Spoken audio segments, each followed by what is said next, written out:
เอาไปเบิ่งอีกหนึ่งพื้นที่ครับที่จังหวัดยโสธรทางผู้ว่าราชการจังหวัดยโสธรเพื่อนก็ได้ลงพื้นที่เช่นเดียวกันครับไปที่อำเภอลงนกท่า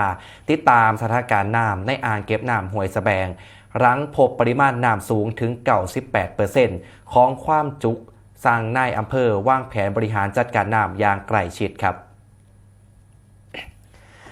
นายชาญชัยสอนศรีวิชัยครับผู้ว่าราชการจังหวัดยโสธรพร้อมด้วยนายสรพงษ์ชัยแก้วนายอำเภอเลิงนกท่า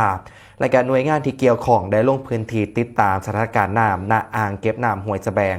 ตำบลบุงค่าอำเภอเลิงนกท่าซึ่งก็เป็นอ่างเก็บน้ำขนาดกลางที่มีความสำคัญต่อระบบชลประทานในพื้นที่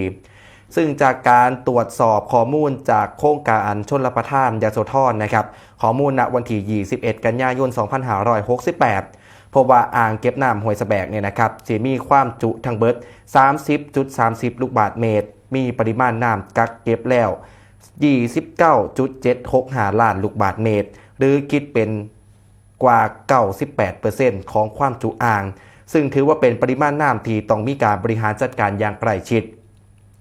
ในการนี้เองครับทางผู้ว่าราชการจังหวัดยโสธรได้มีขอสั่งการให้ในอำเภอเลิงนกท่าประสานงานกับโครงการชลประทานยโสธรเพื่อติดตามสถานการณ์น้ำอย่างต่อเนื่องพร้อมทั้งวางแผนการบริหารจัดการน้ำอย่างเป็นระบบทั้งในด้านของการพิจารณาระบายน้ำเพื่อรักษาสมดุลและป้องกันผลกระทบและการวางแผนกักเก็บน้ำให้มีประสิทธิภาพสูงสุดเพื่อสำรองไว้ใส่ประโยชน์ในช่วงของฤดูแล้งที่กำลังสีมาฮอดให้เพียงพอต่อการอุปโภคบริโภคและการเกษตรในพื้นที่ชนรับประทานกว่า